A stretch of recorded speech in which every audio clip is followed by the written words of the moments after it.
this case right here, to me is very, very dear and close to me, and it means a lot to me to find my daughter. Not just my daughter, but to find anyone that's out here that's missing.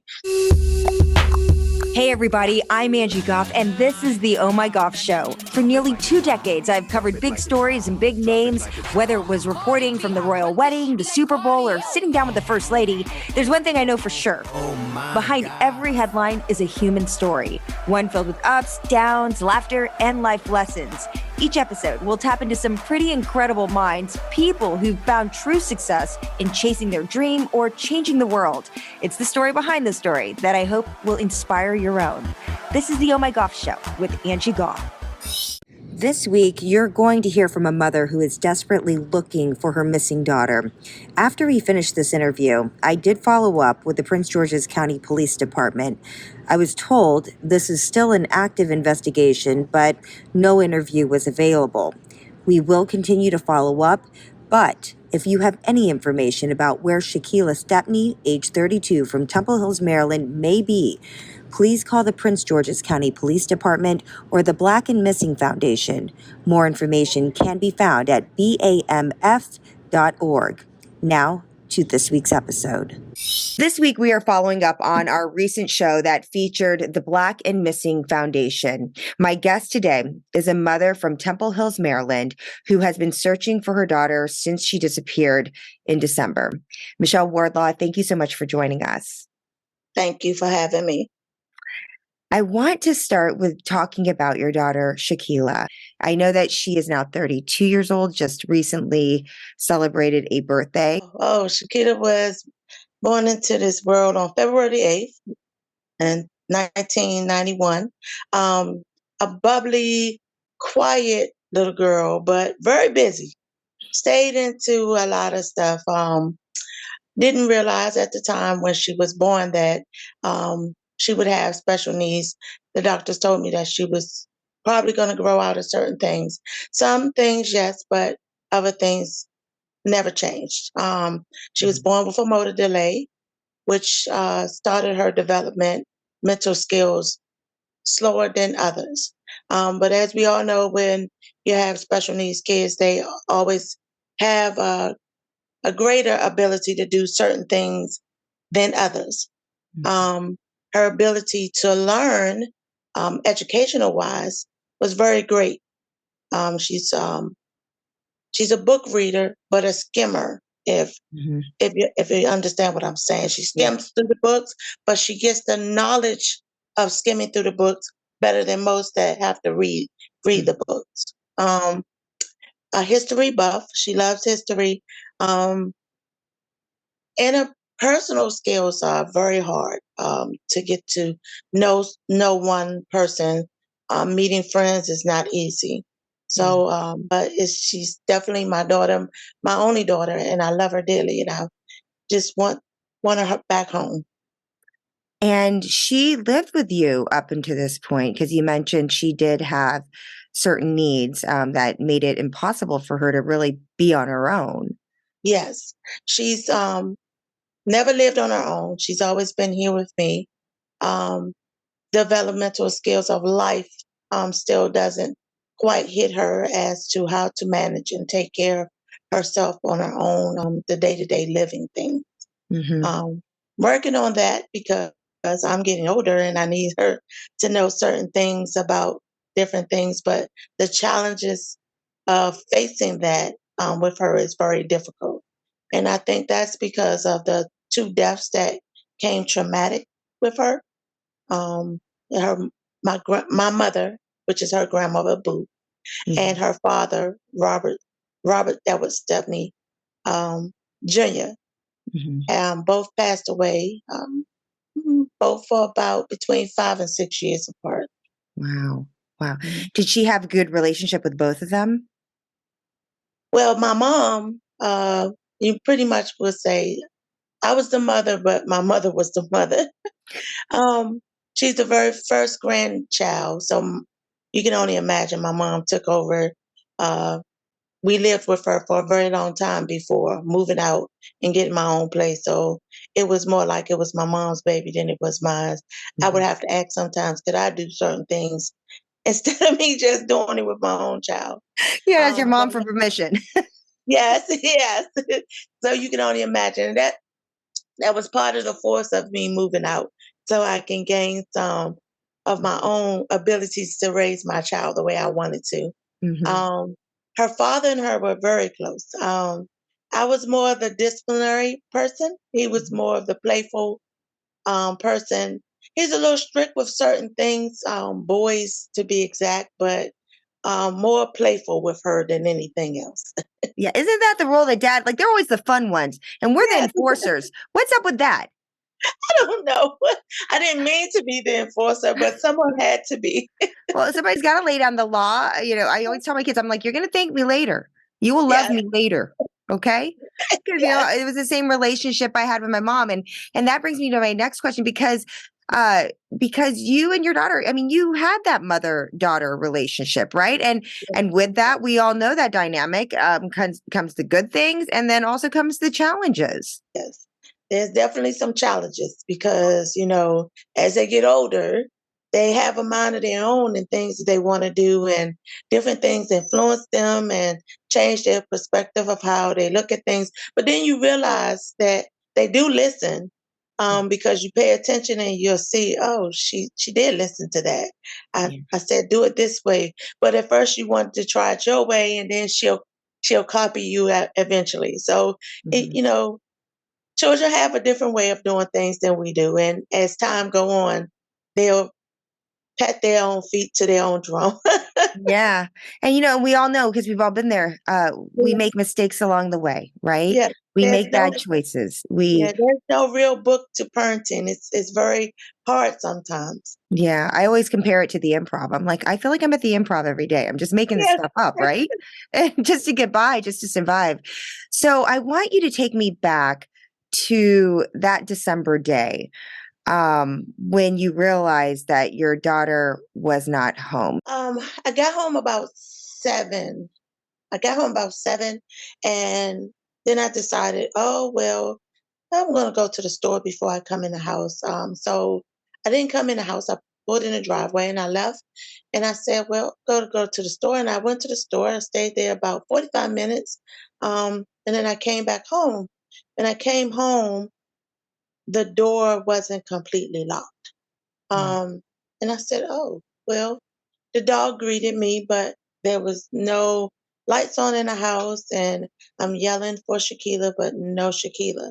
And I started looking. Um, I didn't see anything, no signs of her. So I said, well, maybe, I'll call and see what's going on. And I called, no answer. So I just sat around. I started calling people and I said, she's not here. Anyone seen her? And so between 8 and 9 o'clock, everyone told me stop worrying. She'll be home tomorrow. And okay, I woke up and no Shakila, no Has she ever done sign. that before, though? Had she ever just left on her own? No. Earlier that morning when I left, we had a little confrontation, but not enough to say, okay, hey, I'm mad at mom, I'm gonna leave. I found out that she had a credit card and she was supposed to have called the credit card company to cancel the card, but she did not. So I told her when I got home we would discuss it, and I believe that is the reason she left because she didn't want to give up the credit card. But the credit card was causing mom some financial difficulties. Hmm. Mhm. Yeah, because you didn't know that she had opened this, right? No, no, no. And I even tried to call the credit card company to get the card cut off, and they told me that I couldn't because she was of age. Mm. And there was some stuff that seemed a little suspect to you when you looked at the charges. Yes, yes. There were double charges almost every day for, from the same places. And I was trying to explain to the credit card company that this was happening. And along the way, I end up meeting some other parents who have special need kids who has gone through the same things with credit cards, having to purchase gift cards for people and mailing them to a certain mailbox. Like a So, scam. yes, So yes. people So, preying on those with special needs to do this. And so you don't know, in fact, like these charges that were on this card, if they were for your daughter. You're no, thinking, ma'am. yeah, you're thinking they were for somebody else. Yes, yes. Um, and did she ever talk about that? Did she ever own up to what they were? Did she ever say what she's using it for No, and how actually, she was going to pay it off? no. Actually, she got a little upset and a little antsy, and was telling me, "Well, you have one. Why can't I have one?" So this is where the problem comes in with special needs. Mhm. Sometimes they see things and they want to imitate exactly what you're doing, and I'm trying to explain to her credit cards are not always good. Mommy has one, but mommy don't really want it either, so she's trying to get rid of them. Yeah. Well, did you explain that you have to pay them off? Yes, And yes, was that concept, did she not grasp that? Because she yes. wasn't making an income, right? No, ma'am, not at all. So Um, did you ever hasn't ask who she had was a buying this little stuff for? um she wouldn't answer. She just kind of like just looked at me. And I was like, Shakiyla, if you're buying this stuff for someone, they're scamming you. You have to watch this to, who are these people, And she Mhm. just sometimes just stand there and she'll just stare at you when she don't want to answer something, you Yeah. know. And that's why I had to leave and go to work. Yeah. So I told her that we'll discuss it when I got back home a little bit more so I can try to explain. Didn't want to seem like I was arguing, more like talking and trying to get her to understand the importance of not having this card. And clearly you had your instinct told you she was being taken advantage of. Yes. You want to step in and protect. So when you realized she left, did she take anything with her to indicate I'm not coming back? When I Or got myself together when you got and home? I, started searching and I looked, I noticed that there are a few things that are missing. It's like she packed the bag to go somewhere. I don't know. So I started calling around different family members because she doesn't have any friends that I know of. So, started trying to look around the house just to notice certain things. Her toothbrush, deodorant, and maybe one outfit I can tell is gone. But majority of the clothes was still downstairs because it was wash day and she had washed clothes. But Mhm. nothing stood out of the ordinary. Yeah, indicate that she was going to be gone forever. Right, right. So so this was on December 6th, right? Yeah, So you waited a night and then you wake up the next morning, she's still not there. So is right. that when you call police? At what point did you contact police?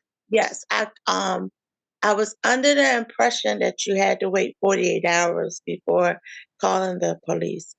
And so I called 2 days later and I called them on December the 8th to tell them that she was missing. And the officer, I can't remember his name, he came. They searched the house to make sure she wasn't in the attic or in the basement, because they said sometimes kids will do that. They'll hide in the house to make you think that they're gone. There was no trace of her here. So then he gave me Sergeant Denton's number to contact her, but said that she was being in contact with me. Um, I didn't hear anything from her for about a week. I decided to go to the police department to see what was going on, and I had to get a supervisor to contact her while I was at the police department. And that's when we started talking, um, Hmm. to really get the police involved and the flyers made and Hmm. everything. But prior to that, my family wanted to go door to door and do a search. I was too scared to have them to do that because I didn't know what would happen, Hmm. you Hmm. know, and what we were actually going to do if we found her in someone's home. Why did you think 48 hours? Did you just hear that or did somebody tell you that or? I just kind of remember listening to something that stated you're supposed to wait 48 hours, but from the sergeant that was here, he Hmm. said no, you never have to wait. Hmm. You always, if it could be 5 minutes and you call right then and there. He said that's the misconception that has been passed down for years and years that you have to wait 48 hours. And I said, wow. Hmm. Yeah, because I was stuck on the 48 hours. And I Yeah. even told, my family members, and they were telling me, oh, we have to wait 2 days before you file a report. But you Yeah. don't.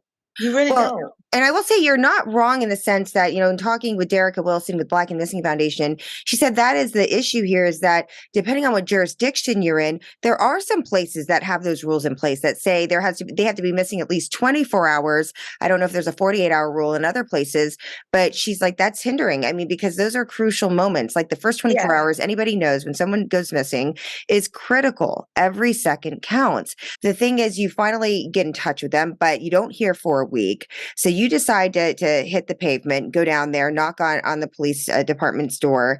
What do they give you? They give you some flyers. Did they go out and try to canvass this place? Did they say, we'll contact the media? She told me that she was going to contact certain um, places, children of missing because of her disability. She thought maybe that they would help her The with National that. Center for Missing and Exploited Children. Yes. And then she made some flyers off of some pictures that I had given to her.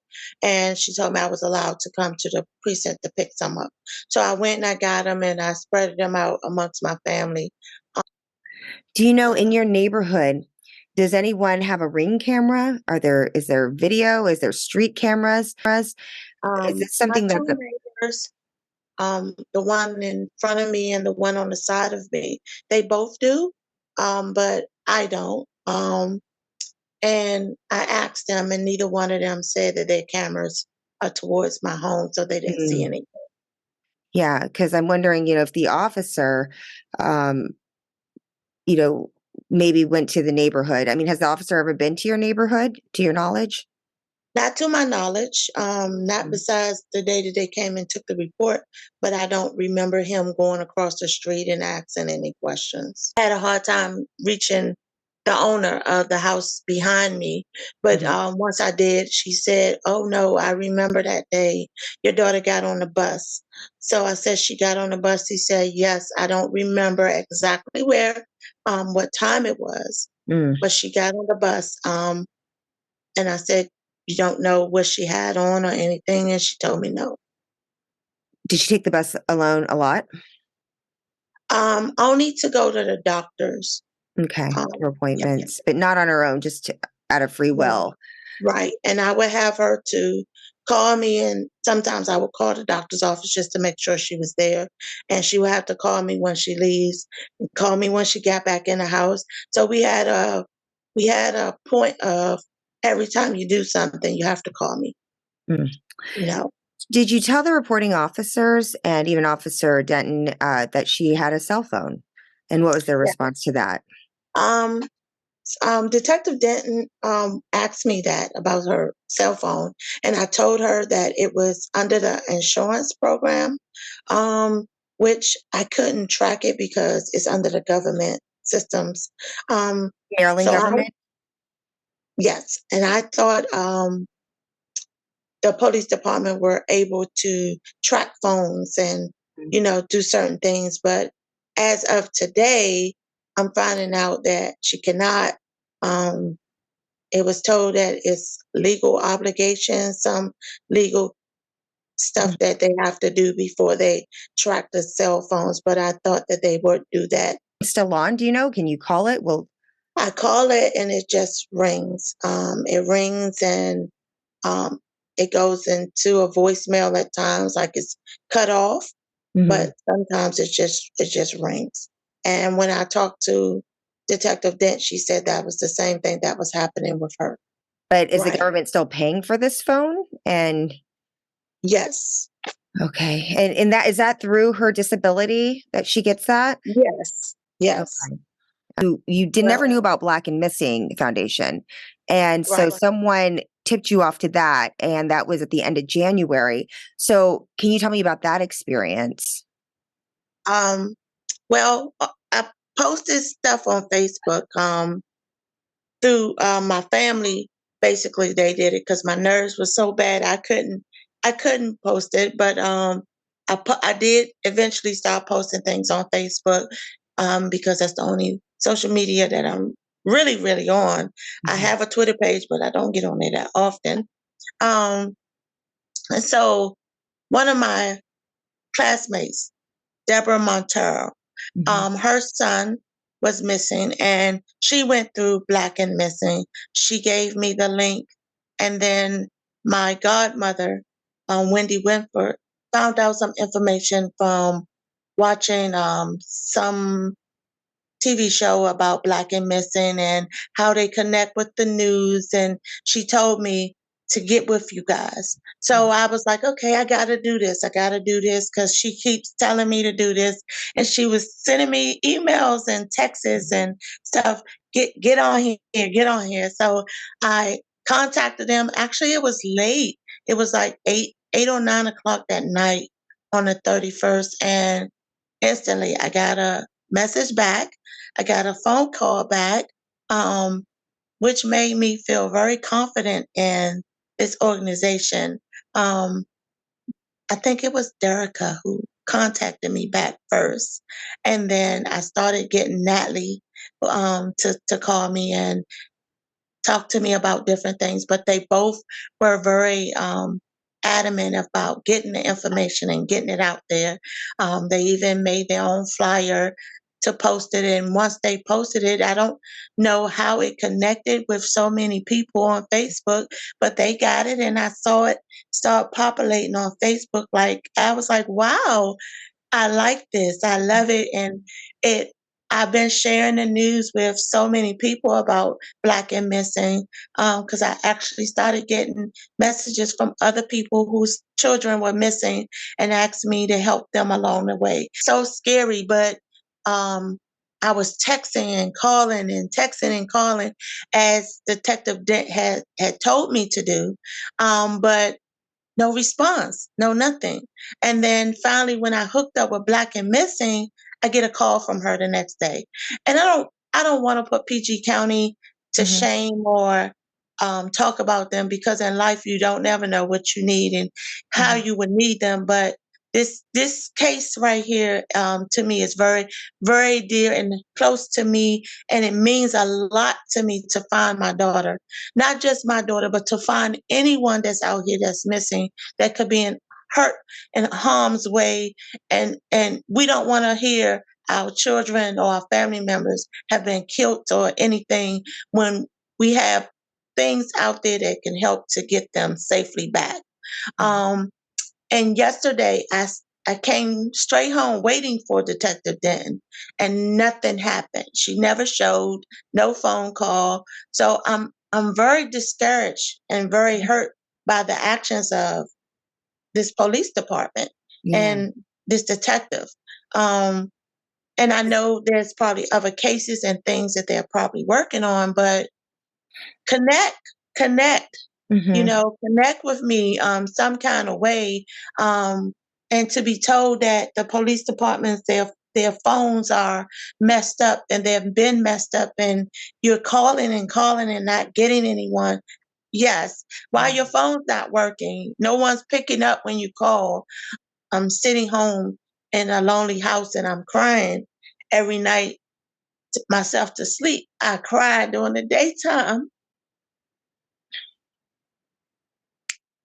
I know. worrying about where my child is. It's not fair. It's not fair and it's not right that it just seemed that they aren't doing anything. And I think there are a lot of people out there, loved ones, who are struggling with this every day, throwing their hands up in the air, feeling like nobody cares. And let me tell you, I mean, people care when they hear, a mother um, sitting at home waiting if her child is going to be found. I mean, that is something they want to share with other people, you know, and I think that that's why you saw that kind of response with the Black and Missing Foundation once that flyer went out, that people want to share that information. They want to have a hand in helping you, you know, and we got to lean on our neighbors and our community in order to do that. And I And have then, to tell you one other thing. A friend of mine, an ex-friend of mine, I don't want to put his name out there, mhm, called my daughter and she answered the phone and I don't remember the whole conversation, how it went, but he basically asked her, was she safe and was she okay? And the way she was talking to him, because she told him that she was out. And I was like, out. She don't say that. She don't use words like that. mhm, mhm. Um, and he was like, no. I said, no, that's no. And I don't even talk like that.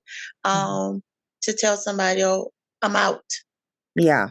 No, so When was that? When did that phone call happen? um, I I can't say exactly when, but it may have been like 2 or 3 days after her being.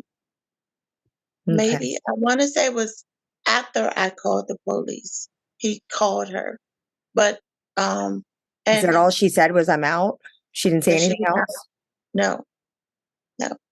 So I don't want to forget to tell you that because that is an important part. But Mhm. no other conversations with anyone else. Did, the officers in any of your exchanges with them indicate, well, she's a grown adult, and this might be an issue why there's not, like, urgency on finding her necessarily? Because when you talked to Black and Missing, didn't they say that this is an important case? Yes, they did say something like that, but because of her disability and being of special needs, they said that this may be considered critical, but Black and Missing automatically said it was critical because she was special needs. When you talked to the officers, did anyone indicate to you, well, you know, did they kind of brush it off? Like she can make her own decisions, she can leave on her own? I mean, No, no, they no. didn't brush it off. They did ask me, um, was she capable of making decisions on her own, and I told them yes to a point. Mhm, You know, she can do a lot of things to a point on her own, mhm. but can be easily influenced to do wrong. What do you hope happens from here? What do you need? I need for anyone that's out there that has seen her to notify the police department or Black and Missing to let us know which area you have seen her in, so we can bring her back home. Um, I would I just want to see my child here, just, to make sure she's okay. And even if it means she's somewhere that she really wants to be, just to know that she's safe and okay. Thanks for listening to my mom's show. Don't forget to subscribe.